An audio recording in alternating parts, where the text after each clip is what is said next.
श्रीमद् भगवद गीता का प्रथम अध्याय। शिव माम का पांडवाश्चैव किम कुर्वत संजय। धृतराष्ट्र ने कहा, हे संजय, धर्मभूमि कुरुक्षेत्र में युद्ध की इच्छा से एकत्र हुए मेरे तथा पांडु के पुत्रों ने क्या किया।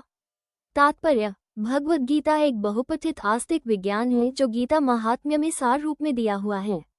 इसमें यह उल्लेख है कि मनुष्य को चाहिए कि वो श्री कृष्ण के भक्त की सहायता से संवीक्षण करते हुए भगवद गीता का अध्ययन करे और स्वार्थ प्रेरित व्याख्याओं के बिना उसे समझने का प्रयास करे।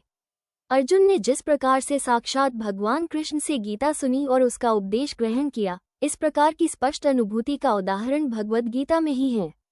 यदि उसी गुरु परंपरा से निजी स्वार्थ से प्रेरित हुए बिना किसी को भगवद गीता समझने का सौभाग्य प्राप्त हो तो वो समस्त वैदिक ज्ञान तथा विश्व के समस्त शास्त्रों के अध्ययन को पीछे छोड़ देता है।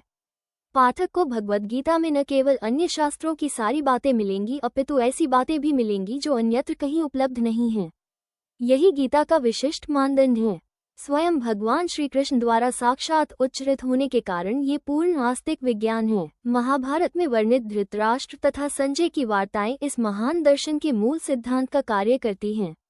माना जाता है कि इस दर्शन की प्रस्तुति कुरुक्षेत्र के युद्धस्थल में हुई, जो वैदिक युग से पवित्र तीर्थस्थल रहा है। इसका प्रवचन भगवान द्वारा मानव जाति के पथ प्रदर्शन हेतु तब किया गया जब वे इस लोक में स्वयं उपस्थित थे। धर्मक्षेत्र शब्द सार्थक है क्योंकि कुरुक्षेत्र के युद्धस्थल में अर्जुन के पक्ष में श्री भगवान स्वयं उपस्थित थे। कौरवों का पिता धृतराष्ट्र अपने पुत्रों की विजय की संभावना के विषय में अत्यधिक संदिग्ध था। कृष्णमाला दृष्ट्वा तु पांडवानीकं व्यू दुर्योधनस्दा आचार्यमुपंगम्य राजा वचनमब्रवीत। संजय ने कहा, हे राजन, पांडु पुत्रों द्वारा सेना की व्यूहरचना देखकर राजा दुर्योधन अपने गुरु के पास गया और उसने ये शब्द कहे। तात्पर्य: धृतराष्ट्र जन्म से अंधा था। दुर्भाग्यवश वो आध्यात्मिक दृष्टि से भी वंचित था। वो ये भी जानता था कि उसी के समान उसके पुत्र भी धर्म के मामले में अंधे हैं और उसे विश्वास था कि वे पांडवों के साथ कभी भी समझौता नहीं कर पाएंगे क्योंकि पांचों पांडव जन्म से ही पवित्र थे। भीर उसे तीर्थस्थान के प्रभाव के विषय में संदेह था।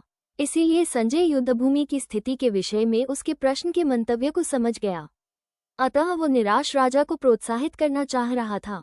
उसने उसे विश्वास दिलाया कि उसके पुत्र पवित्र स्थान के प्रभाव में आकर किसी प्रकार का समझौता करने नहीं जा रहे हैं। उसने राजा को बताया कि उसका पुत्र दुर्योधन पांडवों की सेना को देखकर तुरंत अपने सेनापति द्रोणाचार्य को वास्तविक स्थिति से अवगत कराने गया। यद्यपि दुर्योधन को राजा कहकर संबोधित किया गया है तो भी स्थिति की गंभीरता के कारण उसे सेनापति के पास जाना पड़ा। अतएव दुर्योधन राजनीतिज्ञ बनने के लिए सर्वथा उपयुक्त था।